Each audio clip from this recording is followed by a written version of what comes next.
It's The Local Show on News Radio 570 WSYR, a service of Geddes Federal Savings and Loan and Safe Harbor Wills and Trusts.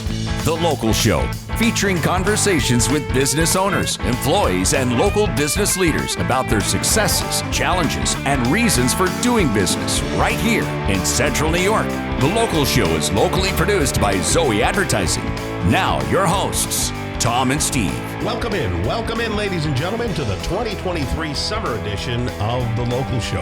I'm your host, Tom Soccocio Jr., along with my good friend and co-host on a fill-in basis, George Powers. Well, hello, Tom. How are you doing today? Good, buddy. Thank you for being here. Oh, it's great to be here. Steve's not with us, so that's awesome. So it's a get-out-of-jail-free card. That's what we call it here.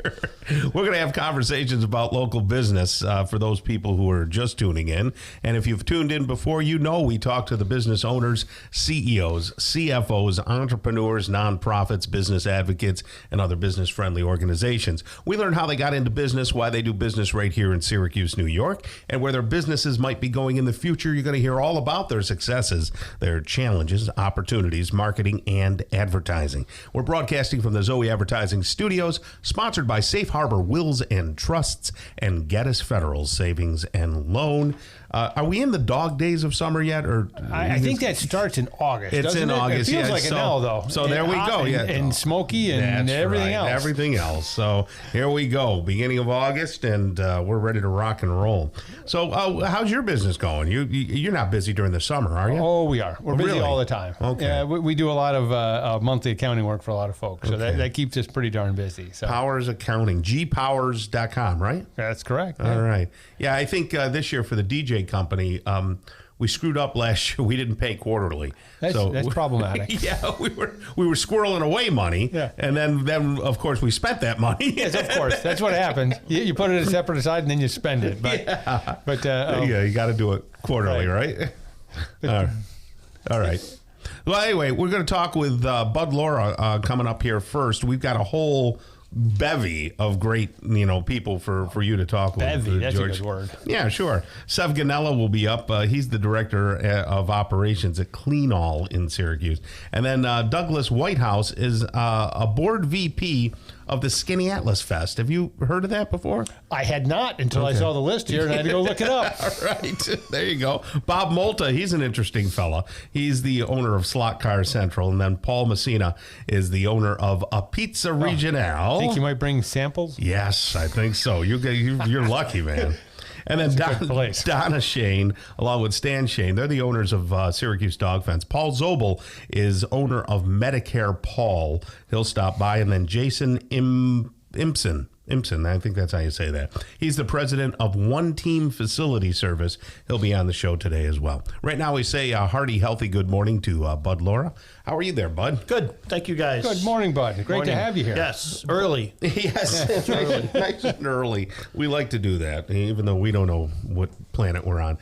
You're the owner of Restaurant QB. Correct. So explain to everybody what Restaurant QB is. So I'm a restaurant consultant. Okay. I work, I guess I say I work with or I'm friends with a bunch of local restaurants. Okay. Pre-COVID, post-COVID, we try to bring a community of restaurants together.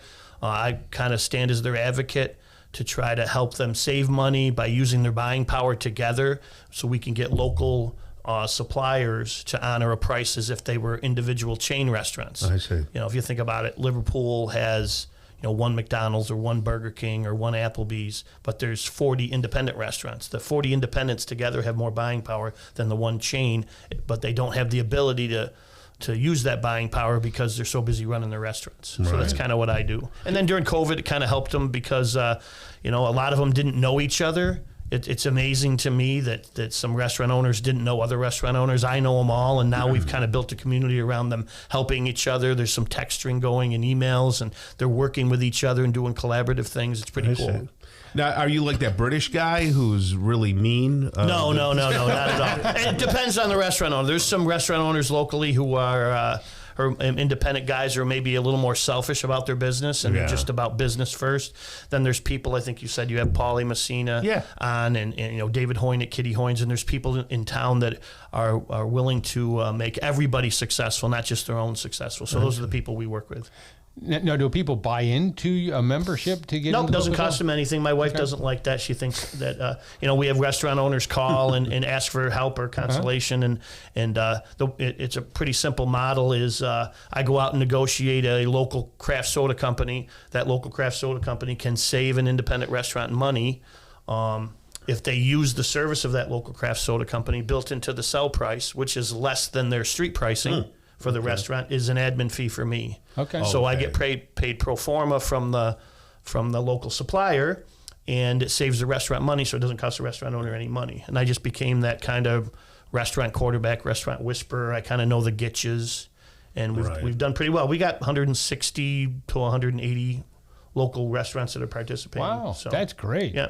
Now, is that your primary service? Is the products, or do you do some other consulting? Anything that too? a restaurant can possibly use comes in the front door or in the back door. Okay. So social media, we have somebody. If I had somebody call the other day and say, "Hey, my security system, I don't like the guy I use. I have somebody." And anything that a restaurant owner would buy or use as a service, we have a local vendor. So if you have a restaurant owner, they should be calling you to see if you can save them money. Yes, period. yes. That's the basic idea. And it's not just about the saving the money part as much as that now you're part of this group. We have a text string of all the independent women-owned businesses in Syracuse. And it's just amazing that somebody like Meg at Water Street Bagel didn't know somebody like Karen at Postabilities, and now they do. They have a way to connect and kind of communicate with each other, all these owners. So that's really important. Yeah. So and they never have to pay you a fee, so they're not bringing you in as.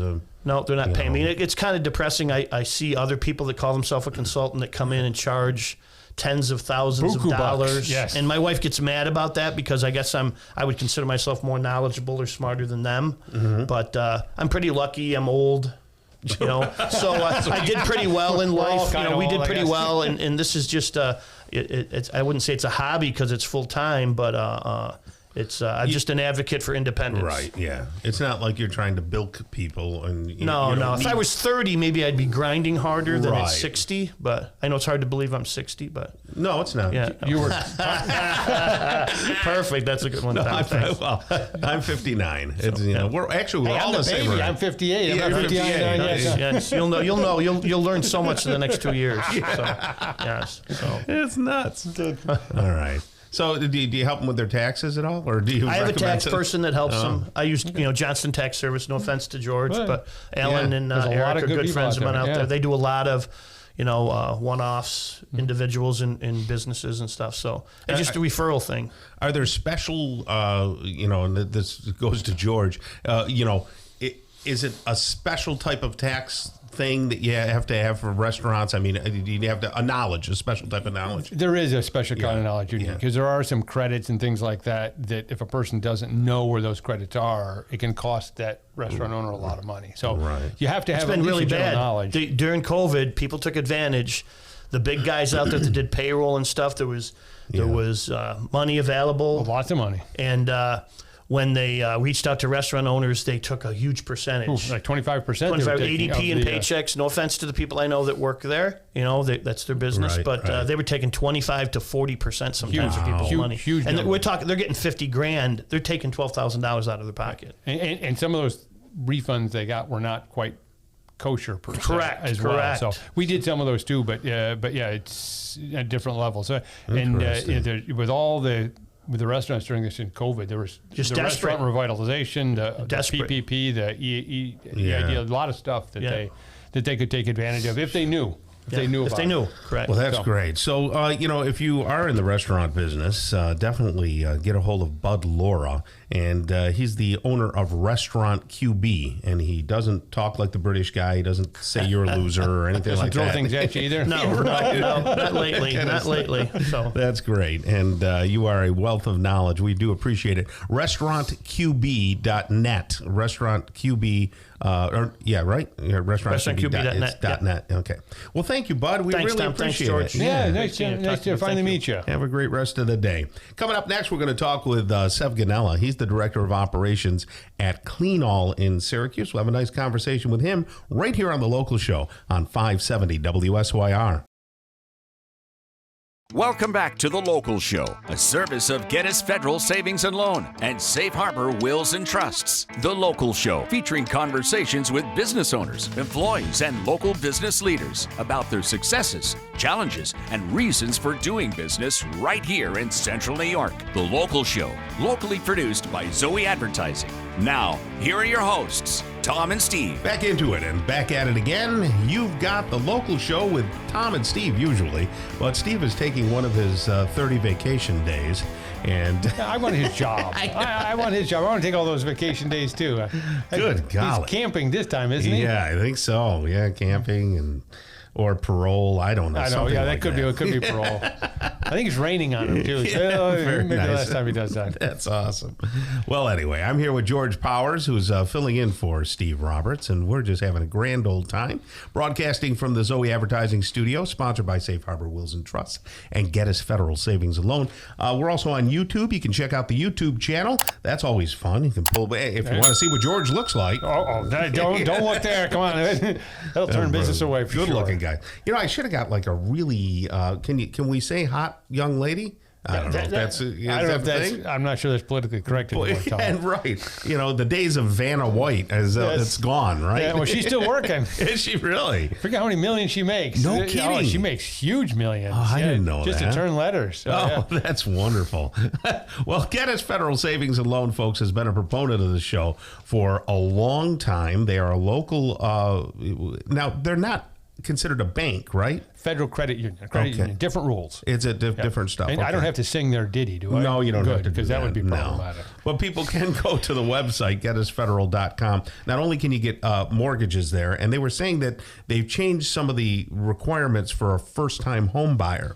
So now, I don't know what the exact things are, so the rules, but if you're looking for a home loan, definitely go over there because you can talk to them personally. Yeah, Gettys Federal is a great place for home mortgages. Yeah. They're local. They deal with local folks. Yeah. They're a really good group of people over there, and it's a great place to talk. They also have some a lot of places these days, and they do too. I was just checking them out. They have a pretty decent rate on a 30-month CD. It's 5% 30-month CD, I think it is. That's pretty awesome. They got some good stuff over there. So if you're looking to, and what's nice about a small bank, you can go to talk to people. Right. The big banks, that's important. You just can't talk to a human anymore. GettysFederal.com. Go ahead and check them out.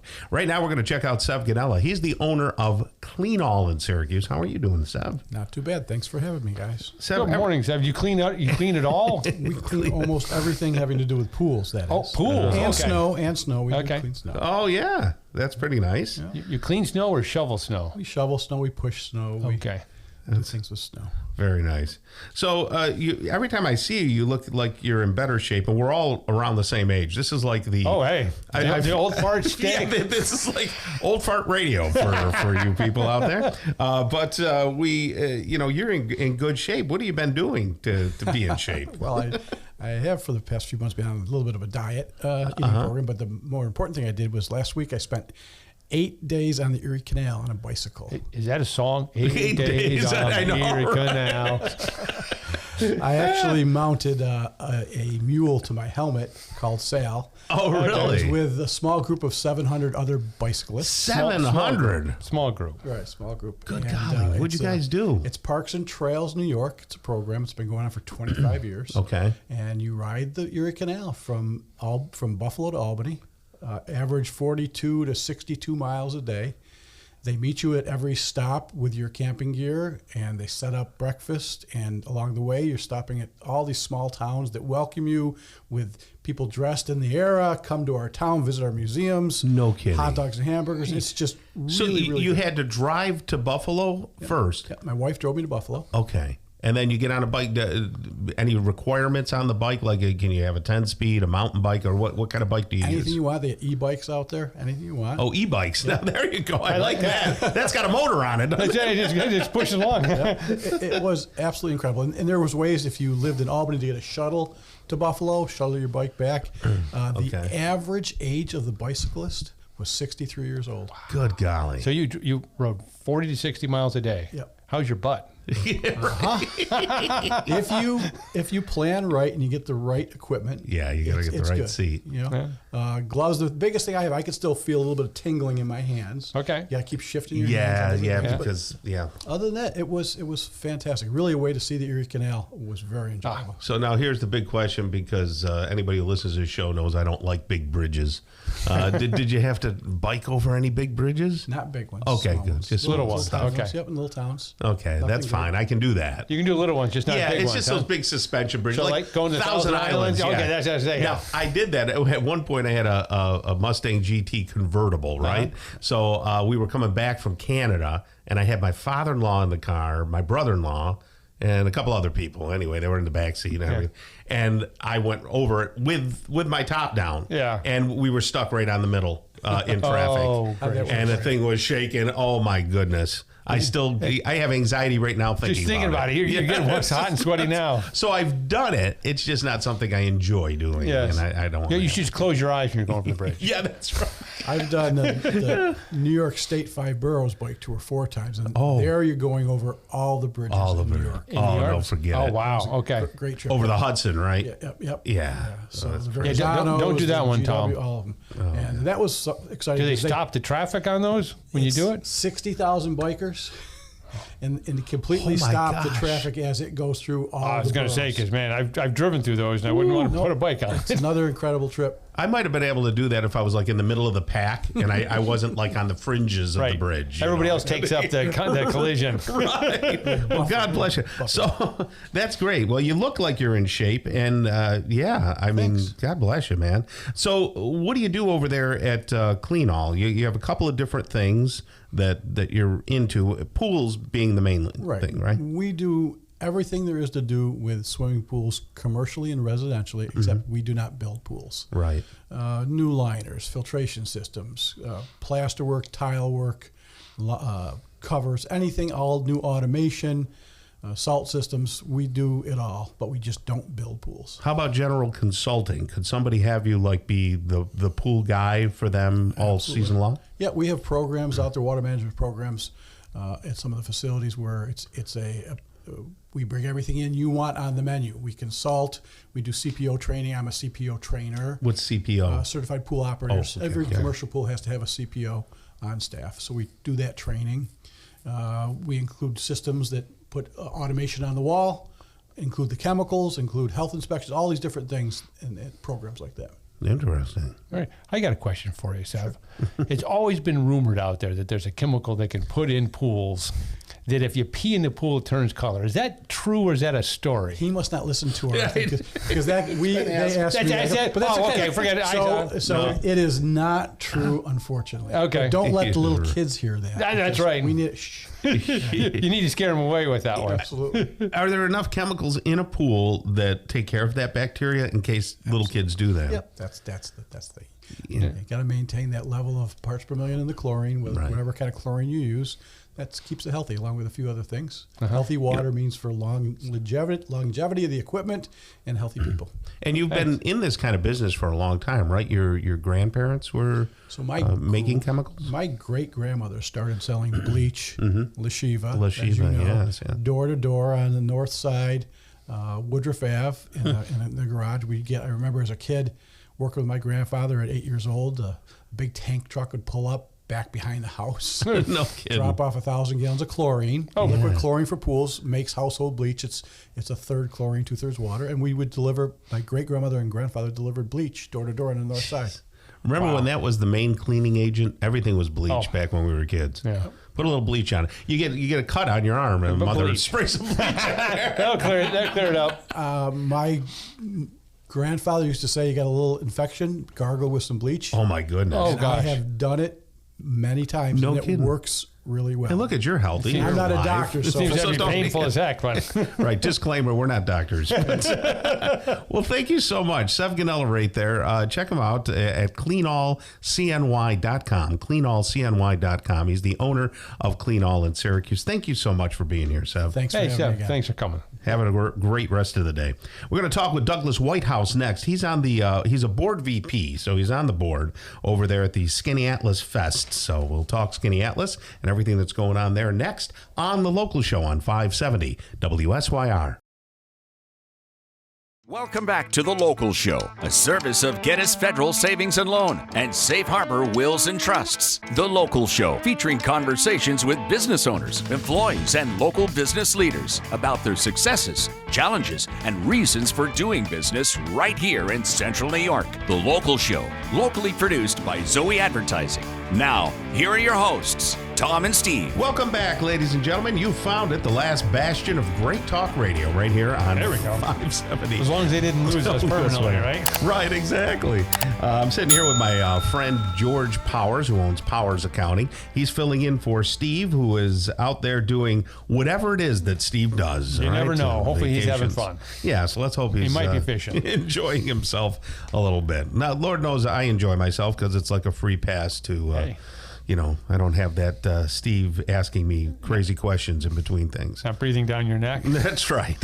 Nah, it's all good. So we've got a new person to the show right now. Her name is Heather Carroll, and she's the board president of the Skaneateles Festival. Beautiful downtown Skaneateles. Oh, yes. Skaneateles is always very nice. Yes. You know, they've never kicked you out of Skaneateles, have they, George? Well, not in No. the last few years. Okay, good. Something about the statute of limitations. That's right. and That's all right. that. It passed. Yeah. It's a beautiful place. How you doing there, Heather? I am doing so well. Thank you for having me on the show today. Well, thank you for being here. So you're the board president of the Skaneateles Festival, but I can't imagine you do that full time. No, this is a volunteer position, I and see. it's just because I love the festival. Great. What do you do full time? I'm working at SU actually right now in at the College of Engineering and Computer Science. L.C. doing- Smith College of Engineering. That's right. Yeah. Yeah, so- And I do alumni and donor engagement. Oh, very Oh, wow. nice. Have you have been there long or? I've been there since January. Okay. So you were you ever in higher education before I wasn't that? before. No, I worked in Skaneateles for a foundation raising money for our local schools for Okay. about 8 years before that. So you are no stranger to the foundation world and That's right. raising It's all money. about the nonprofits. Yeah. Well, Skaneateles is so beautiful. Do you live out that way? I or? do. Yep, lived there for 22 years. Oh, wonderful. Yeah. A lot of my friends lived out there when I was going to CBA. Do they still live there and you're not friends anymore? No, it's just, I think they've grown up and moved away Oh, okay. or something like that. But yeah, no, I had a bunch of friends who lived around the lake and stuff. And when I was, I DJ obviously, and I would do parties. Oh. A lot of parties and weddings out there. Yeah, and we play at the Skaneateles Country Club and the what's the restaurant? Why am I drawing a blank? There's a couple of them out there. Yeah, the big one that's been there for 100 years. Sherwood. The Sherwood, yes. Yeah. Right. Okay. Love their French onion soup. There Big you French go. onion soup. Yeah. So tell us about the festival. What is this thing all So about? the festival it had very modest beginnings in the late 70s, early 80s. There was a group of people who said, hey, let's throw some concerts like upstairs in our cute little library. Right. And over time, it just grew, and now we're in our 43rd season. Wow. 40. And, Wow. and as we've grown through the support of so many generous donors and patrons, we now have the likes of Kelly O'Hara and Josh Redman and Bela Fleck coming right to our little town doing No these concerts. kidding. No, I'm not kidding. So the festival is a month long every summer, Mm-hmm. and on Thursday and Friday nights we do concerts right in the Presbyterian Church. And then on Saturday nights, we perform at the Robinson Pavilion at Aniela's Vineyard. And that is so fun. It's like magical. So you can get in at 6 o'clock and the concert starts at 8. You bring your picnic dinner and your chairs, and it's like Tanglewood, but right in Yeah. Skaneateles with a view of the lake, and it's a gem. It's world-class It really music is. by the lake. Yeah. And they sit on the grass and listen to music and eat their Well, bring their bag snacks. chairs, or Yeah, so whatever. we sell A tickets. Then you don't have to bring for a little bit more. You can have a chair there. Okay. Or you can bring your own chair and sit a little further back, but spread out and bring the kids. And Yeah. Sounds like a Yeah. ball. So it's in a different location Yeah, all the so time. Yeah. exactly. Well, yeah. So Thursday and Friday nights are always at the church, Okay. and then Saturday nights are open air at the vineyard. Yeah, and Yella's, I was so disappointed when she said they weren't doing wedding receptions anymore, because I played a couple up there. Oh, really? With Yeah. the DJ company, yeah. Yep. And it was just wonderful. I said, what a gem this is. I know. It's beautiful. And then she said, we're not going to do it, it's just a little hassle. But they're still doing a lot of stuff up there. Right. Just not wedding receptions. Just not wedding receptions as far as I know, yeah. That's, yeah. yeah, very nice. So you're bringing a lot of people in this year, then, I see. Yes, we have some amazing artists. So Kelly O'Hara is this Broadway star, but she sings everything from country to opera to Broadway show tunes, and she is a riot. She's so fun. She's playing at Aniela's on August 5th. And then we have the East Coast Chamber Orchestra at Aniela's the following weekend, so that would be the 12th of August. Yeah. They are not your typical orchestra. They're like stand up and like bring a whole new vibe to classical music. Right. They are so fun. And then for the season finale at Aniela's on August 19th, we have the jazz great Josh Redman. Oh, yeah. And Wow. yeah, so That's we have huge. a really exciting. And then more than anything this year, I think what we all are really excited about is we're doing a series of outreach concerts. We have this amazing classical saxophonist named Stephen Banks. Yeah. And we have this new initiative called Widen the Circle. And it's really our attempt to kind of bring music outside of Skinny Atlas and into the community. So we got some grant funding from Central New York Community Foundation and the Allen Foundation and some other arts grants for this initiative. And Stephen Banks is going to play a series of 6 or 7 free concerts open to the public in places like the Seymour Library in Auburn. On August 14th, he'll be at Salt City Market, which will be fun out in the alley there. He's going to play for some kids at the Red House Theater.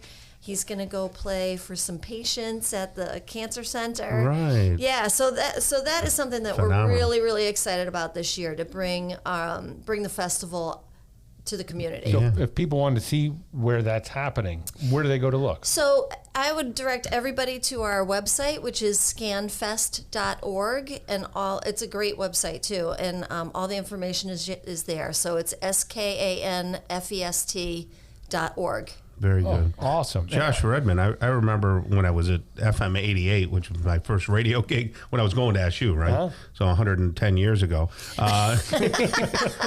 Marconi had just invented the radio. It was wonderful. But I played Josh Redman all the time, and Bella Fleck was wonderful. Yeah. Just great. And another really cool thing that we do as part of the festival is 2 concerts that are called the Kids Fest. So they're geared really just for kids. Oh, it's yeah, very that'd kind of be hands-on. nice. Yeah. And one of them on August 11th is at the Mandana Barn in Skinny Atlas, which is this really cool barn. And it's at 11 o'clock. It's a Friday. And the kids are free, but parents have to pay $5.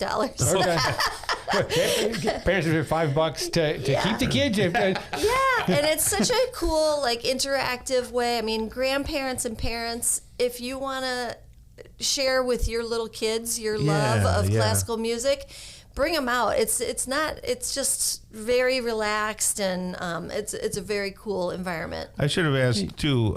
All the rest of the concerts, everything's for free? Yes or no? Just those outreach concerts are free with Stephen Banks, and the Kids Fest concerts are. Okay. But then tickets will be purchased for the church and for the Aniela's concerts Oh, so you do have online. to Yep, pay. and Okay. and you can just book those online. Right, at But the they're- scanfest.org. At the scanfest.org. Super reasonable. No food at these things? Or can you bring your own stuff? Well, out at Aniela's, you can bring your own picnic dinner. Yeah. Okay, good. The concerts are at 8 p.m., so it's a great date yeah, night. yeah, I mean, yeah. come to Skinny Atlas, check out one of our amazing restaurants, and walk sure. around the village. There's a lot of those. And then go to a concert at 8 o'clock. It's perfect. They're an hour and a half. They're, it's just so magical. Sounds like quite an evening, Tom. Oh, yes. Over at the Sherwood, I know there's that place in the back there that serves the pastries and things like that. Patisserie. Yeah. That's good. You've never been there, Tom, have you? You can go over there for dessert. Right. Well, thank you so much, Heather Carroll. Thank you for all that you do. You're the board president at the Skinny Atlas Festival. Take advantage of that, folks. Scanfest.org. Scanfest.org. Get some culture in your life. There right? you go. Right on. It's always good. All right. Coming up next, we're going to talk with Bob Molta. He's the owner of Slot Car Central right here on the local show on 570 WSYR. Welcome back to The Local Show, a service of Gettys Federal Savings and Loan and Safe Harbor Wills and Trusts. The Local Show, featuring conversations with business owners, employees, and local business leaders about their successes, challenges, and reasons for doing business right here in Central New York. The Local Show, locally produced by Zoey Advertising. Now, here are your hosts, Tom and Steve. Thank you, ladies and gentlemen, for finding your way back to The Local Show. That's what they do. So they go away during the commercial breaks, and then they come back. Hopefully they come back, They right? serpentine back and forth. Gotta hit the restroom, hit the fridge. That's it. People listening on all of their devices, including watching us on YouTube. George, I don't know if did you go to makeup before you came on? Yeah, with me? makeup, and I've seen myself on that a couple times. I wonder, who's that old guy? There's a bald spot. You and me both, man. And they got one of the camera angles on the YouTube shoots me over the head, and you can see where I'm thinning. And a couple of times I stopped and I said, "Oh my gosh, is that what it looks like now?" Why isn't anybody telling me? Or something. Yeah. Remember that product? Yes. Out It was 70s or whatever. Yeah. It was called. And I'm thinking that just doesn't seem right, because it's only temporary. That's going to wash off. Paint. I thought you meant the balding spot. No, the balding not temporary. That's not temporary. No, when it goes, I guess. Unless, of course, you're doing the Bosley thing or whatever. Oh yeah, they just put the rodent on your head. Yeah, I don't know. But anyway, you're listening to The Local Show, folks, and I'm Tom Soccocio Jr., the creative director here at Zoey Advertising. My partner, Steve Roberts, is on vacation, so we have our fill-in, George Powers. George, not so creative Powers. No, that's not true. He's very inquisitive and an intelligent person. So actually, the show's stepped up a little bit since there we Steve's go. not here. It's all Moving good. on up. Absolutely. So it's our pleasure to bring back on the show Bob Molta, who is the owner of Slot Car Central, slotcarcentral.com, if you want to check out the website as we're talking to him. How you doing there, Bob? I am doing better than I deserve. Slot cars. That sounds like fun. Doesn't it? Do Just you like remember? you had. Yeah. You probably raced them in the 60s, Oh, 70s. yeah, they were great. They haven't changed a bit. I crashed all of them because I was flooring the whole time. That was my style. But Boys tend to do that. Squeeze the trigger, run into the wall, squeeze the trigger, run into the wall. That's what we do. Give us your background and then the background of slot cars and what it is and all that. The slot cars came about. I'm the fourth of four boys. Okay. So when the last one went to college, I ended up with the toys. ooh, wow. I just never got rid of them. And then I got married, and I was, back in the day that LA Law was on. Oh, gosh, yeah. yes. Back, I dug out my tackle box from way back when, my Zebco, and it had 100 cars, and I started cleaning them, and one thing led to another, and just started playing with toys, and No kidding. never really got over it. Yeah. You're still a kid at heart. That's a good thing. It's a good way to It's be. a great thing. A couple times a year, we have a track in the shop that people can come in and try to break my stuff. Okay. And a couple times a year, we'll have father, son, grandson, father, son, granddaughter racing. That's nice. It's a great family hobby that's relatively inexpensive as far as hobbies go. Right. And they just last forever. And we were just talking the stuff from the 60s and 70s and 80s. Right. It's all still current. Now, People still race it. People can buy the slot cars at your shop, or you just race? Sure. Okay. No, for the most okay. part, I'm 90% of my business is mail order. Okay. That's what I do. That's what I've been doing for 25 years or so. Okay. But we do have a track in there, and I collect old buildings, so I do have a building with a racetrack in it, and people can come in and just crash my cars. They're not, generally speaking, it's great hobby because the stuff just doesn't break. Yeah. When you say very crash your cars, so they can use your they cars can if do they it. don't have their Okay. own? Sure. Okay. And maybe they catch the bug, and then yeah. want it. Oh, now explain to everybody where you are in East. You're in East. Is that East Syracuse or East Wood? Tennis-Lina. Probably the easiest way is to say we're next to the Lynn Court Bakery. Oh, yeah, that's right. So Lynn follow Court, the yeah. smells. Ah, there we and go. I'm the building on the corner with the car on the roof. And what kind of car is that? 1973 Saab Sonnet. Okay. Little fiberglass body sports car. You cut it in half or something and mounted it? It was. I've had a bunch of them over my life. That was a parts car I had behind the garage in my house, and my wife swore I would never do anything with. And you showed her wrong. You gotta, after 35 years, you gotta win. That's right. You An gotta argument every once in a while. Oh, that must have been fun trying to get it up there. Yeah, you're right on the corner there, and Coster's wood floors right up the road Yep, too. Yeah, one block up. yeah. I just got some stuff from them Good for guys. home improvement. Yeah, good stuff, man. So, are you from the north side originally? From Lincourt all You're from my life. Lincourt. Oh, okay. Tried to move away a couple times. Went to Oswego for college and Yeah. moved to Texas for a little bit. But the heat and the spiders got to be a little bit too much. And Right. I ended up. Home is always where your family and friends are. Right. So, I ended So up did you back know in the Syracuse. Campagnas then? You Lived right across from the street from them. Okay, yeah. So you know, I grew Jim's up- a good friend of mine. Jim Campagna. Jim's one block down, but Yeah. his the Leons Yes. were related to them. Were right across the street in Cuttaline. Joe Carfagno was over there, Sure, right? was a good friend of my brother. Yeah. Dave's. He used to play basketball. What is this, Italian hour? Yes. Yeah, Lincourt was like that. Everybody- Very much so. Very much so. Very good. Now, can people buy new slot cars, Sure or they they only? can. So they still produce, manufacture them? The only real difference from the 60s to now is speed. Back in the 60s, we used to drive, they do it by scale miles an hour, about 400 miles an hour. Wow. Then in the 70s and 80s, it crept up to 600 and 800.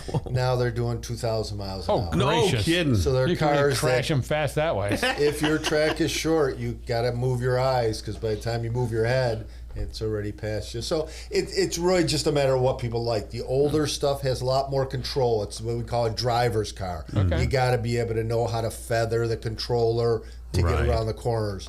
Modern magnet cars are really just for speed. Really, They're just hold down the lever and go. Not entirely, Okay. but more so. 'Cause you can can still really jump take off those the corners. track, Oh, yeah. right? You still jump off the track. And the crashes are dramatic. Oh, wow.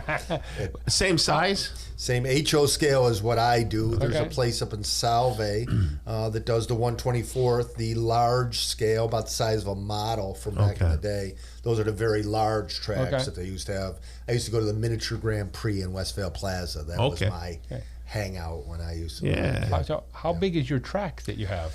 Relatively, the one we have is relatively modest, 4x8. A typical Okay. track is 5x16. Okay, smaller If than you I wanted thought. to build Okay. something that was, when you get into the 124th, the larger scale, you triple that.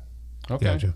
Now you do more than just slot cars. You're kind of into the Americana toy business as I well, am. right? I appreciate anything that's built craftsman-like. I say that I avoid anything made in China, but I really like stuff made in USA, Yeah. Germany, Italy. I like odd stuff. The fascination really is I've got several pickers that find me stuff. Okay. So when I buy slot cars, I generally buy all the toys. From the Slot Car Central website, I just do slot cars. Right. But another moniker of mine on eBay is Regression Therapy Toys. And that Interesting. kind of includes everything toy related. Yeah. But I do like Americana. I like keeping history alive. I like anything made in Syracuse and New York, any Dietz, anything like that. I like Sure. to get in the way of the dump. I like to give Yeah. stuff another life. That's wonderful. And especially toys. The Yeah. toys are just that great equalizer. If it makes you smile when you walk in the room, And you say that's on eBay that you do that? eBay, I do a so lot eBay is on still eBay. relevant. it is. Oh, I didn't know that. Yeah, but that's great because we're all about the same age. I Yes. know we're cleaning out our house with all the stuff, and there is that question: what do we do with this? It's good, but I have no idea. So for the old toys, they can look on. What was that again? You have a couple of choices. Facebook is the way to do it locally. It's easy to do it Facebook, but you're inviting strangers into your home Right. and you don't Yeah, really yeah. know what it's worth, right? Yep. So I have on eBay, it's Regression Therapy Regression Toys. Therapy Toys. Or Slot Car Central is what I'm Okay. known by. But when I have pickers come and bring me stuff, I tend to buy it all. I don't Yep. cherry pick. So I end up with stuff that I have no idea what it is, but it's fascinating to research stuff and see where it came from. And I'm continually amazed by the stuff that people collect. Yeah. Oh. It's amazing. Some of the crazy items that I sell, Yes. and people just thank me for selling it to them. It's a great. And that's the other thing about a toy business. I have seemingly grown adults chase me down to give me Oh, money. I'm sure. Yeah, I There's think not too many businesses. we as adults appreciate it more. Well, check out Bob Molta there on eBay and also slotcarcentral.com. He's the owner of Slot Car Central. Thank you so much for stopping by. Glad to do it. Anytime. All right. Kicking off hour number 2 of the local show, we're going to have a conversation with Paul Messina. He's the owner of a Pizza Regionale. And then Donna Shane, the owner of Syracuse Dog Fence, will be here. Maybe she'll bring Stan along. Paul Zobel, owner of Medicare Paul. And then Jason Impson is the president of One Team Facility Service. So stick around. Hour number 2 of the local show starts really soon. It's The Local Show on News Radio 570 WSYR, a service of Safe Harbor Wills and Trusts and Geddes Federal Savings and Loan. The Local Show, featuring conversations with business owners, employees, and local business leaders about their successes, challenges, and reasons for doing business right here in Central New York. The Local Show is locally produced by Zoey Advertising. Now, your hosts, Tom and Steve. Welcome back and welcome in. This is hour number 2 of the local show. Get ready for engaging interviews with Paul Messina. He's the owner of a Pizza Regionale. And Donna Shane will stop by, owner of Syracuse Dog Fence. Paul Zobel, owner of Medicare Paul. And Jason Impson is the president of One Team Facility Service. And that'll all be in hour number 2. Stick around. It's going to be riveting. Ooh, oh yeah, I'm ready. And I have my fill-in co-host. Let me say that again. That's right. Co-host. Hack. It's George Powers from Powers Accounting, gpowers.com. Thank you, Tom. Who made time to spend with us. Right now, it's great to bring another Italian onto the show. It's Paul Messina. It's been Italian hour, hasn't it? Right. Yeah, we just had Molta on. This is great. Owner of a Pizza Regionale. How are you, buddy? Wonderful, guys. How are you today? Thank you very much for having me on the show. Tom, thank you. I know the technology hasn't been invented yet, but if they could have scratch and sniff radio, yes. It smells wonderful in here. Doesn't it? Paul brought in some snacks, and it smells wonderful. Smell the garlic and the basil. Oh, wow. It's beautiful. My crew this morning was making some beautiful arancini. They were making some zucchini. Nice. And of course, we make the mozzarella fresh every day, so I wanted to bring you guys a nice little sample of the That's mozzarella. great. Yeah. Well, tell us, what is your background? Are you from Syracuse at all? No, so I was born and raised in Woodhaven, Queens. Oh, Okay. in Queens. And then I moved to Staten Island. Nice. And then I left Staten Island when I was 21, and I moved to Las Vegas. I lived in Las Vegas for 8.5 years. Yeah. And then I was running a bar in Las Vegas, a college bar, and it was like the sea just parted, and there she was. What? She set the hook extra hard. Okay. A girl. And that was 26 years ago. And she Okay. brought you back She's here. from Syracuse. Oh, That's she's right. from Okay. So Well, we have 2 beautiful children, been married for 21 years. And Yeah. Is she Italian or Mexican? she's Mexican. Well, I think good. those of us in the area lucked out that you made it back. This place. So for those of us that don't know what they're missing over there, tell us a little bit about your place. So we're inspired by Italian approach to regional cooking and seasonality. Okay. We source a lot of our ingredients from some of the finest growers and producers in New York State, Italy, and the surrounding areas. We all with the emphasis of what's good when it's good. Okay. Okay. So your menu will change throughout the year? Absolutely. Okay.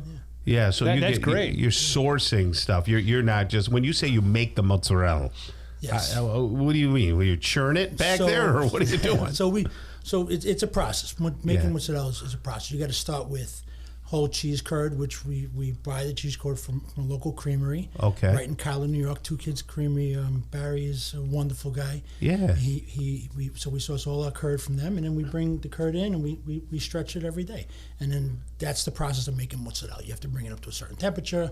And then Right. you boil it, you seal it, and then you put it in Wow, shotgun that's in like great. a cold salt bath. Okay. Yeah. And let's tell everybody where you're located. You're right across from the dinosaur, barbecue. right? That's right. Yeah. So I spent 15 years at the Dinosaur Barbecue. What were you doing there? I was the bar manager. Okay. At Dinosaur, yeah.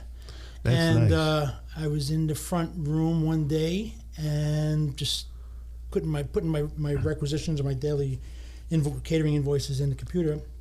And John Stage, Yeah. the founder of the Dinosaur, comes kind of barreling in and he bangs on the counter. He says, "Hey, what the hell are you staring at?"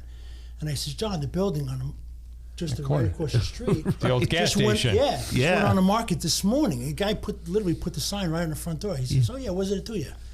So I said, John, there's nothing more I want to do than run across the street and just rip that sign right off the front door and claim it, for yourself. Exactly. He said, oh, really? He says, well, tell me more. So with one long-winded 8-minute sentence, I explained my thoughts, my dreams, and what my plan was. And he says, wow, you are serious about this. I said, well, this is not my resignation, but I just let you know this is where I'm headed. Yeah. And he says, I love it. He says, so who's your partner in this? And I says, there isn't anybody unless you're interested. It's the only person I would ever. I mean, John's been an incredible mentor to me and friend and confidant. He's a great guy. He really is. Great guy. Great for the community, great for everything that guy touches. So we went into business together. We walked across the street. We looked at the property. We negotiated a deal with CJ from Waltz, and that was it. It just that was 8.5 years ago. 8.5. 8 years ago. So aside from the freshly sourced, products that you put, do you only have pizza, or you have other things? No. So what are the other our things? specialty is a perfect relationship of Naples and New York style pizza. That's what we specialize in. Okay. It's all done in a ported wood-fired oven right from Naples, Italy. Okay. We do seasonal salads. We do antipasti. We do pasta. Like I mentioned before, we make mozzarella fresh every day. Yeah. We have a full bar. No kidding. Handcrafted cocktails. Yeah, absolutely. With regional beers, all my beers from New York State. I also have some Italian beers as well. And dynamic wine list as well. I've never gone down and just hung out. But me and the wife got to go down there. You've never been there? No, I've never been. Get your butt down there. It is awesome. It's crazy. It's a ball. They got lots of the most interesting pizzas that I've never seen pizzas like they have there. They're smaller, so you can share 12 them. inches. Like I mentioned before, they're perfect relationship between Naples and New York style pizza. Right. Like if New York and Naples got together and had a love child, This should be yours. Exactly. So, do you have any? I hate to even mention it. Gluten-free pizzas. We have gluten-free pasta. That one beautiful oven. Yeah. We pack it with so much high gluten flour every single day. So there's no possible way that they could ever serve a gluten-free pizza. But we do the best we can. All my grandparents, aunts, uncles, everybody's from Italy. They never had any stomach problems with this damn gluten, right? That's right. Then all of a sudden, now it's a problem. But we do have other things on the menu. Yeah. We have gluten-free pasta. Yeah, that's fantastic. Do you have an eggplant at all? Do you make an eggplant sandwich? We do. When it's eggplant's season, right? Like we're not really serving tomatoes right now. With tomato sauce, of course, yes, but not fresh tomatoes because they're not. If you look at the vine, they're still green. So. But that's what I like about the place. It's not a menu that's the same all year round. It's going to change with what's good, and that's the way it really Fresh, should be. yeah, You right. want the best food. You don't do something that was good 6 months ago. It's what's good now. That's right. I mean, I'm driving to different farms, picking fresh produce myself. We work with a lot of local farmers. I'm at the market every Saturday, every Tuesday downtown here. Very nice.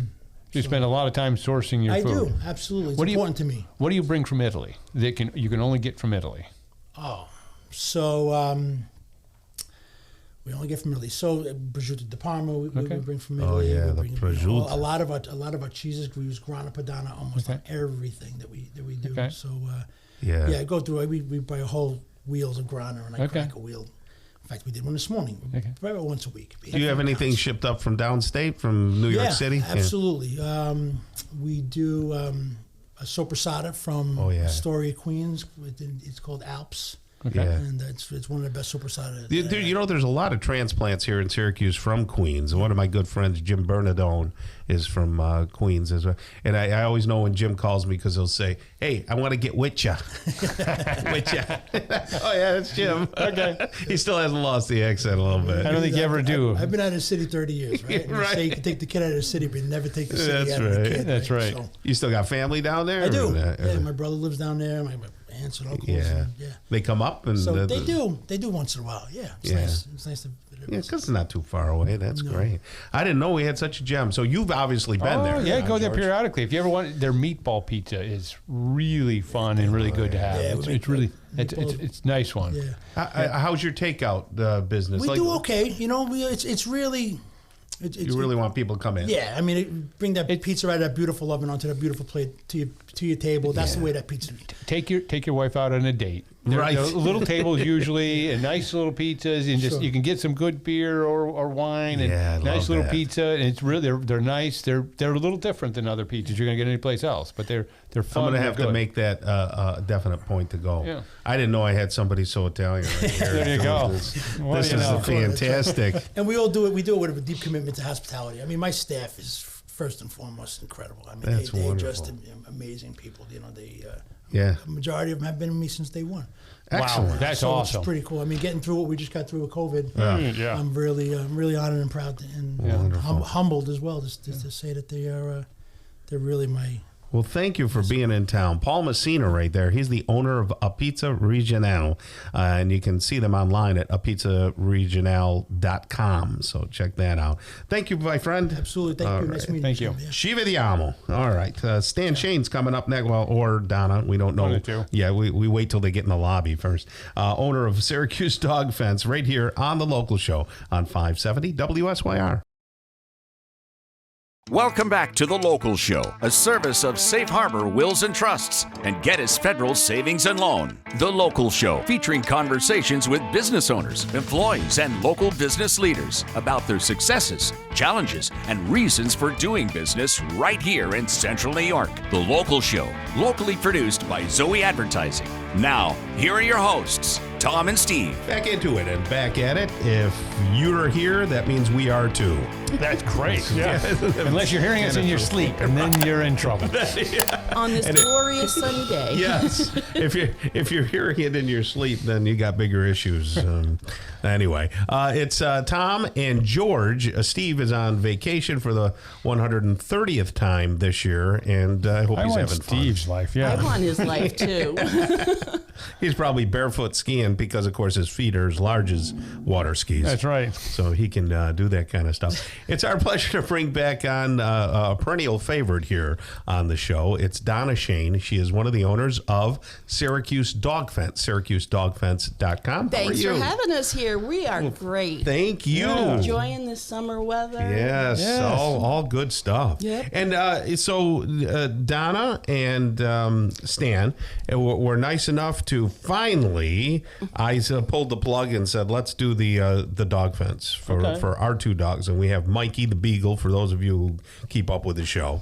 Who And- we've known for almost 20 years. I know. Can you believe that? Is he that old? Oh, well, wow. yeah, from way out Well, in not 20, not but- 20. Oh, okay. Yeah, I'm But exaggerating. when I used to run the station out in Oneida, yeah, they came on the Oh, show wow. way back Okay. then. Okay. Steve brought him out. He was a puppy. He was a puppy then. Yeah, he was just about a year old. So there's Mikey, and then there's Layla, and Layla's about 3 years old, Yep. 3 or 4. She's a little sweetie. Yeah, and she's a what is she called? I can't remember. Oh, she's a German Shepherd and a Australian Shepherd or something like that. I don't remember now. Not a Sheltie, but like a Sheltie. What? What the heck is that thing called?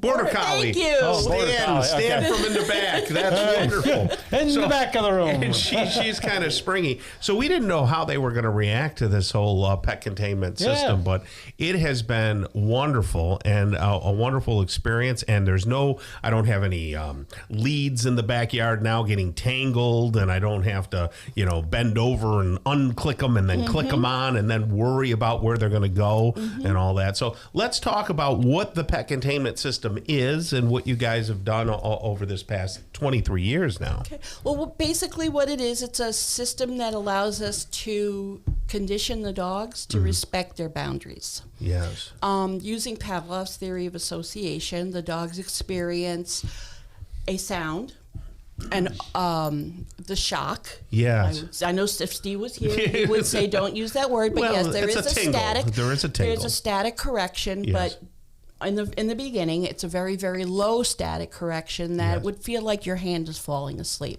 And it's not continuous. It's only instantaneous. Right. And then with the visual of the flags and then the experience of turning the dogs away from those flags, they learn that when they experience this adverse action, this is the reaction you need to take by turning away. Don't you get the audible first before it tingles? Well, we can do that, but right now we're combining the sound and that tingle at the same time, because we want the dog to understand why they're getting what that sound means. Sure. So that later on, when they are respecting the boundaries, if the family felt it was necessary to give the dog that immediate sound and then the timed shock after that, or correction after that, then we have the ability to set that. There's a lot of versatility in the appliance that we're using. Sure. And you know what? It's she's right. It's just a correction. It is not anything that's terrible. If people think that there's this awful, like you're electrocuting somebody, you're really not. You're not zapping the dogs on the way out. And I'm telling you firsthand, it's wonderful. And I got to give you a great example, a kind of an aha moment. We were sitting on the new patio, right? And Mikey was just, sniffing around the boundaries. He's gotten more comfortable being out in the yard and just, enjoying himself. Yep. And there were some people walking in the front yard. So you can see the front yard kind of from our backyard. Yep. And Mikey started to creep around slowly, and he got over, and I was watching him and wondering what he was going to do. He got over to the side of the house, and he felt the correction, and he immediately just turned around. And it was like his head just went down, and he turned around real quick and came back, and I thought, oh, how perfect. This is wonderful. See, that's because one of the scenarios that we did for your yard was we brought the wire in close to the house on the sides so that he couldn't run from the back to the front, so that they could keep an eye on him. There are some families and some communities where if the dog is running loosely in the front yard and the people walking or riding their bikes don't realize that there's a system there, and that dog starts running towards the perimeter, even though we know that dog is going to stop. That other person doesn't know that all the time. Yeah. So by pinching the sides, we have now given you the peace of mind to know that Mikey and Layla are where you put them. Yes. And they can't get to the other side. And folks, I tell you, once they get used to it, they really... We let them out in the front and in the back, and they just sit wonderfully. And now they're more comfortable playing. Both Stan and Donna had told me, get them used to regular activity within the yard. So we throw the ball around. It's really important to include that play in with the training process, because if a dog has been on a leash for an extended period of time, they don't know that they can move around freely on their own. Yeah. All they know is that leash and that immediate perimeter around them. Right. Okay. Once you incorporate that play in the positive part of the yard, now when they experience the negative, they know that they have safe areas in the positive part of the yard where they can go to. Right. How long does it take to train a dog to not go through the containment? It takes a total of, to know completely, about 3 to 6 months. Okay. But the initial training process takes anywhere from, depending on the dog and the age, anywhere from 3 days to a week. Wow. The flags only have to stay up for as long as you feel comfortable that the dogs are aware of their perimeter. They get diminished slowly so that the dogs can switch their visual from those flags of the perimeter to the actual landscaping of the perimeter as you remove those flags gradually. Right. And again, it's the repetition and the continuity of that immediate reaction when they hit that specified area. Yes. A lot of people with fences don't think that this is a viable tool for them because, they already have the fence. Well, what happens if you have a dog who's digging or jumping the fence? Well, now he's going to experience that in addition. So again, it's learning, it's teaching the dog what is good and what is bad and where they should go. And sounded like what you're saying with Tom is you custom the layout for each person. Yes. And each dog is going to be on their individual correction level. Layla may be on... She's a little less. Yeah. Than Mikey, because Mikey has a higher prey drive. She has... her drive is more visual because of the breeds that she is. She doesn't have the scent. She's visual. Mikey is a scent hound, and I've seen him. He puts his nose down like my beagles. We are now up to our 8th beagle. 9th beagle on the system in the 23 years that we've been doing this. Wow. And I will tell you that I will train a beagle I love little dogs, but I will train beagles and pit bulls and labs They're more all than able. a smaller dog. Anytime. We got Because a small dog, you can't train him to do anything. well, that's just it. We excuse that. We excuse the behavior of the small dog because they are adorable and they're sweet. And look, don't do that. That's wonderful. But yeah, we've had a great time with it, and I promise you, I'm going to take some videos of the dogs just enjoying and how you can see all the landscape, and you don't have to worry about anything, and just all good stuff. When you do that, let us know because we'll bring Cash over, who's our friendly guy. He's been here, right? And we'll do some scenarios of what happens when other people walk by. That's good. And stuff. That'll be good for people to see. That's Donna Shane right there, owner of Syracuse Dog Fence, SyracuseDogFence.com. Thank you so much. Thank you for having us again. Real simple number too. So I would encourage people to call and get a free quote. 415-5555. 415-5555. You have a great rest of the day. Looking forward to talking to whoever calls. You got it. Awesome. Paul Zobel's up next, owner of Medicare Paul, right here on The Local Show on 570 WSYR. Welcome back to The Local Show, a service of Safe Harbor Wills and Trusts and Geddes Federal Savings and Loan. The Local Show, featuring conversations with business owners, employees, and local business leaders about their successes, challenges, and reasons for doing business right here in Central New York. The Local Show, locally produced by Zoey Advertising. Now, here are your hosts, Tom and Steve. Welcome back, folks. You found The Local Show on 570 WSYR, 106.9 FM, and then, of course, on YouTube, where we pull back the curtain and let you see what the studio looks like. We really ought to do something more in here, don't you think? I think so. Maybe some shag carpet on the walls. Yeah, or something fun, I told Steve that. We don't have any of that fun stuff. You see a lot of YouTubers with their funky lights and, all that kind of stuff. If we're gonna put it on YouTube, we gotta make something of this. Yeah. Well, Steve's away on vacation. I should have got together with Brad, our video and photography guy, and come up with a bunch of stuff, and then just decked out the place. That'd be hilarious. Made it look like a 1970, like Studio 54 in here. I think that'd be great. We'd have a ball with that. That'd be fun. All right. Hey, Safe Harbor Wills and Trusts. What do you know about them? Wow, Safe Harbor Wills and Trusts. They do a great job over there. Yeah, don't they? And it's way too often that I see people that don't do their elder law planning. I guess right. I guess so. And guess what? We're all going to die. Yes. Whether we like it or not. Right. We're going to go. We're all going out. So the question is, how much do you love your family? Yeah. And by preparing before it happens. Yes. And it can help. The wills and trusts can be very valuable in a lot of ways. So it's certainly people should think about it. Sure. Talk to them over there at Safe Harbor and find out what works. They customize whatever it is you might need. Sure. And then as far as you're concerned on the tax law part of it, there's a lot of tax benefits to some of that stuff, right? There's no tax. Well, there's not necessarily tax benefits, but there's no tax downside. Right. To it. Yeah. Okay. So you can gotcha. protect your assets.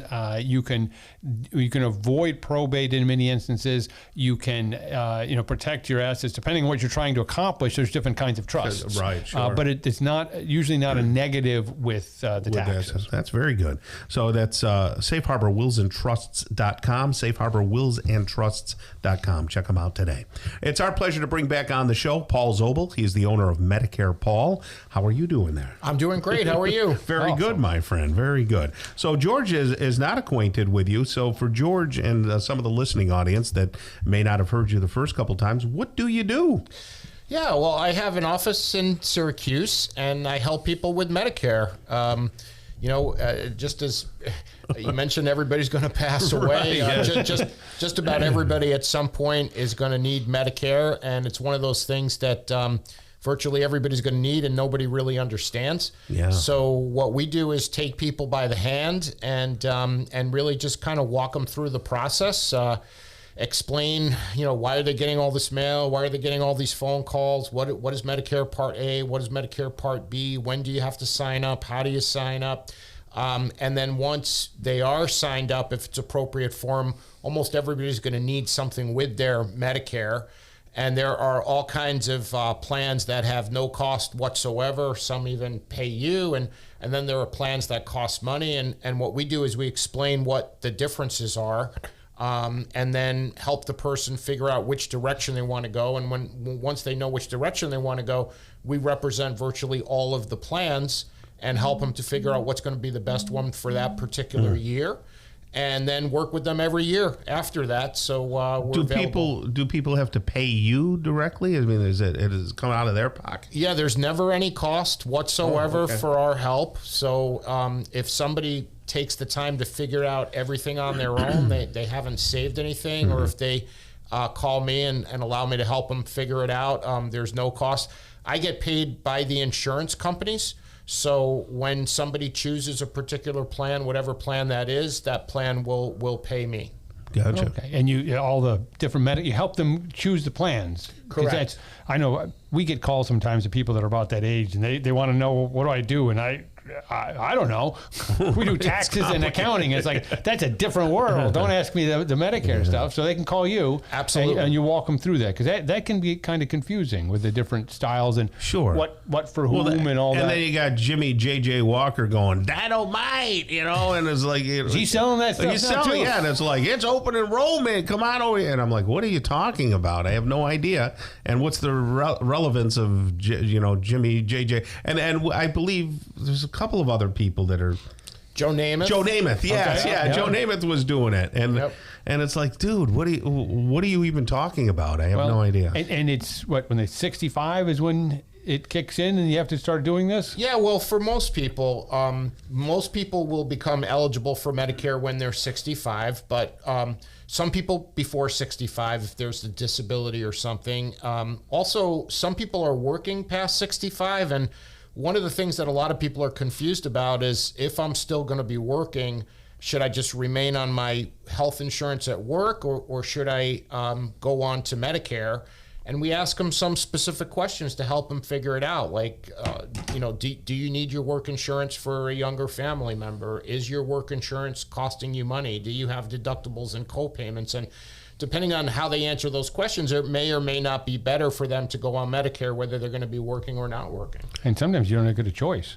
Some of the health insurances kick you off at 65. That's true as well. Some companies will migrate to some type of a Medicare situation, yes. Okay. So is Medicare a state-run thing or a federal thing? Medicare is federal. And then there's Medicaid that some people qualify for, and that's state. But Medicare is federal. Okay.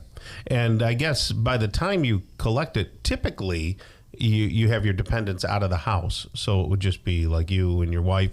And if you are married, is this something that is a joint thing, or does my wife get Medicare and I get Medicare separately? It's separate. Okay. So you might have two people that have two completely different situations. One spouse might have a lot of health issues and want to go with a supplement plan that would allow them to go to any doctor or any hospital and cover just about all costs. And then you might have another spouse that's in perfect health and has nothing wrong with them, and really could benefit from one of the no-cost plans that would also include dental, vision, hearing, and gym memberships and all of that extra stuff. So it's really separate. And it also changes so dramatically from year to year. Why is that? Why does the federal government do that? It's not so much the federal government. Medicare doesn't change that much. It's really more about the individual plans that people take on top of Medicare. Their formularies, the cost of the prescriptions will change dramatically from year to year.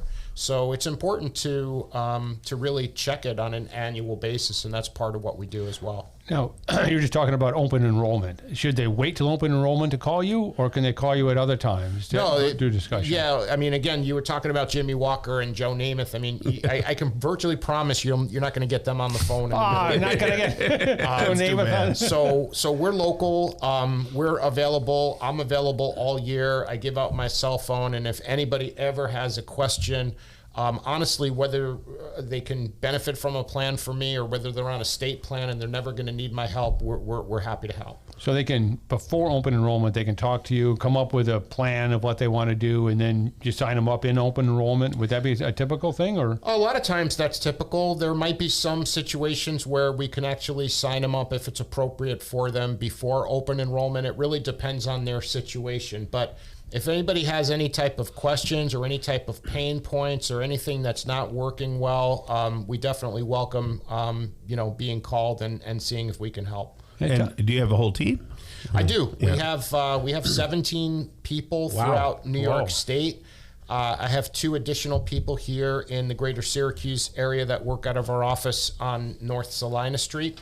And I do a lot of work personally myself. Excellent. Wow, All right. great. Well, that's Paul Zobel right there. He is the owner of Medicare Paul. MedicarePaul.com, real easy. MedicarePaul.com. Get on it now, folks, and deal with somebody who is kind and compassionate and actually knows what they're talking about and not screaming at you on the television. All right. Thank you so much. Walker, huh? Yeah, right. Thank you, Paul. Yeah, I hope the shag carpet is here. Yes, we'll deck the place out. Coming up next, we're going to talk with Jason Impson. He is the president of One Team Facility Service, and he'll be right here on the local show on 570 WSYR. Stick around. Welcome back to The Local Show, a service of Safe Harbor Wills and Trusts and Geddes Federal Savings and Loan. The Local Show, featuring conversations with business owners, employees, and local business leaders about their successes, challenges, and reasons for doing business right here in Central New York. The Local Show, locally produced by Zoey Advertising. Now, here are your hosts, Tom and Steve. Welcome back to the local show. You've got Tom and Steve. No. Am I Steve it's now? George. It's George now. So if you felt calmer today, Geo for short. yes, Geo.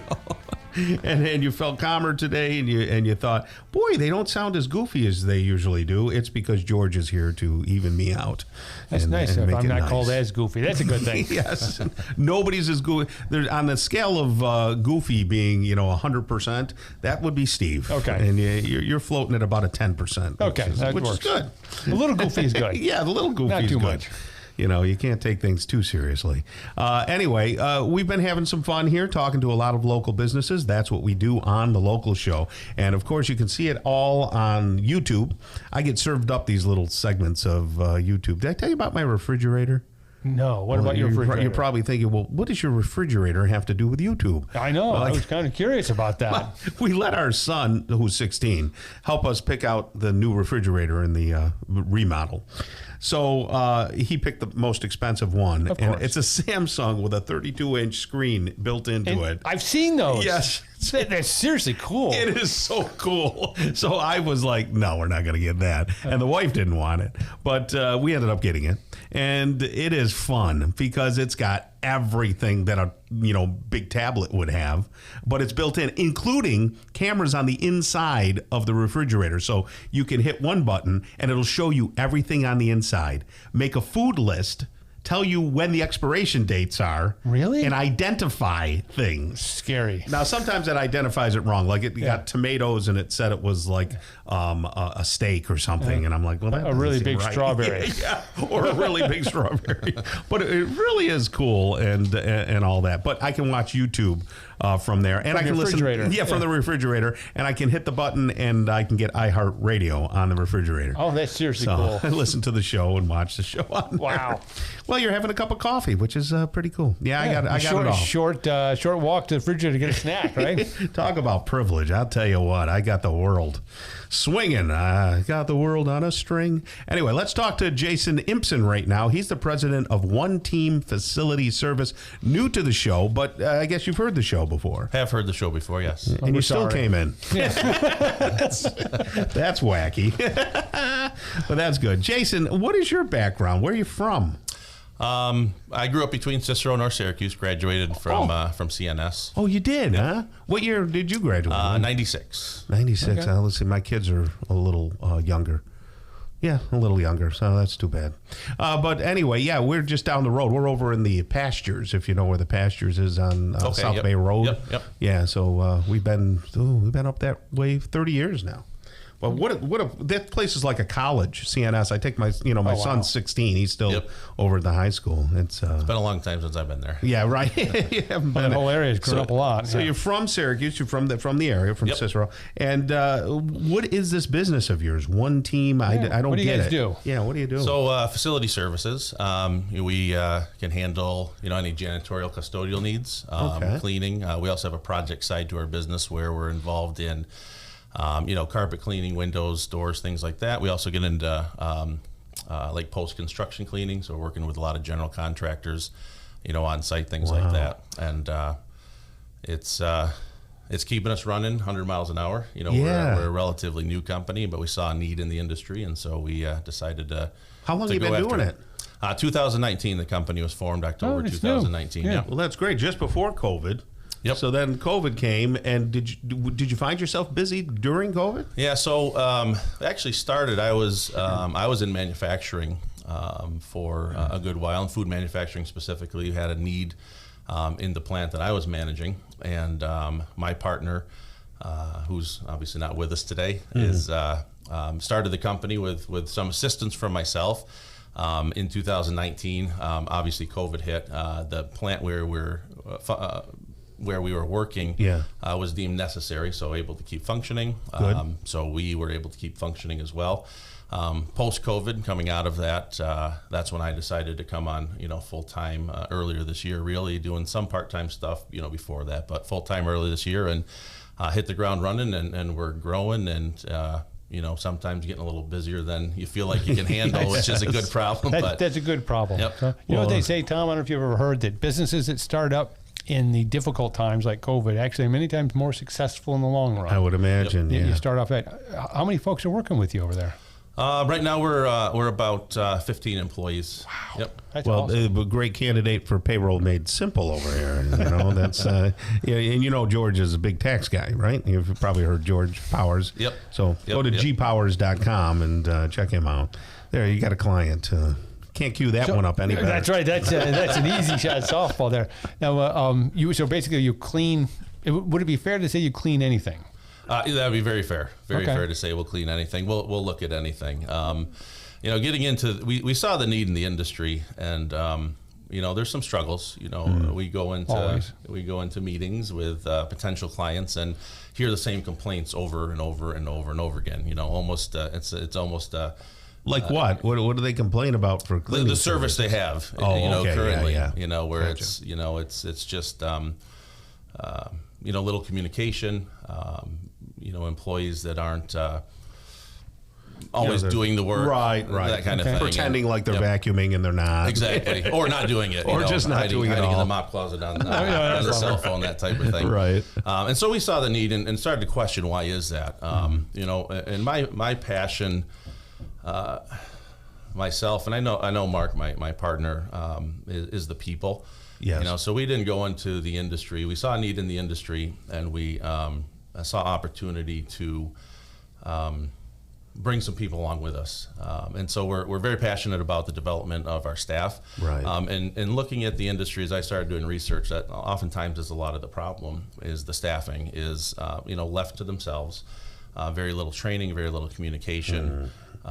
In many cases it's part-time work, and it's low paying work, so we set out to make sure we're looking at clients that will afford us the opportunity to employ people full-time, and then pay those people healthy living, and be able to bring them along with along on the ride with us. I think that some of the services, like you were talking about, construction and being able to get rid of debris and stuff, people don't know where to take things. Oh, yeah, in my remodel, I had no idea. I got to call somebody to come and haul it away, and I don't know how much money that's going to be. Yep. But you guys take care of that stuff. It depends on the need of the client. Right now we're getting into some more technical side of the business, which is fun for me with my background in manufacturing. More operations background. I'm not good at the sales and the marketing and that kind of stuff. I love seeing cause and effect and efficiencies and things like that.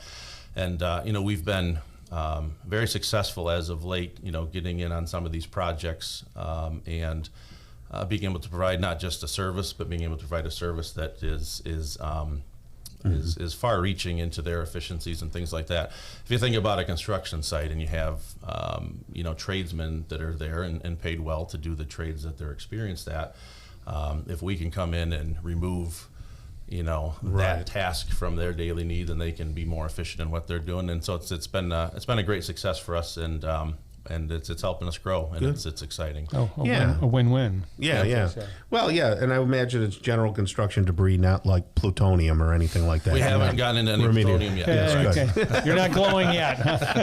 That's very good. Well, that's Jason Impson. I'd love to have you on again, and we can unpack more. He's the president of One Team Facility Service, and you want to give a shout out to your partner? Who's that? That's Mark Coyne. Okay, Mark. Yep. Okay, great. So wonderful what you're doing out there, and keep it going. Don't give up. Thank you very much. They say most businesses fail within the first 5 minutes. So you've made it beyond that. There you go. Yeah. All right. Hey, George, that's going to wrap things up. Thank you for hanging out with me. It was a ball. Thank you for having me. Yeah. We'll have you on every week. All right. When you're not busy, on behalf of the local show, Zoey Advertising, Tom and Steve and George, God bless you and your families, and take a walk every day with a family or a member or a friend, because it keeps the weight down and the mind clear. It's good stuff for you.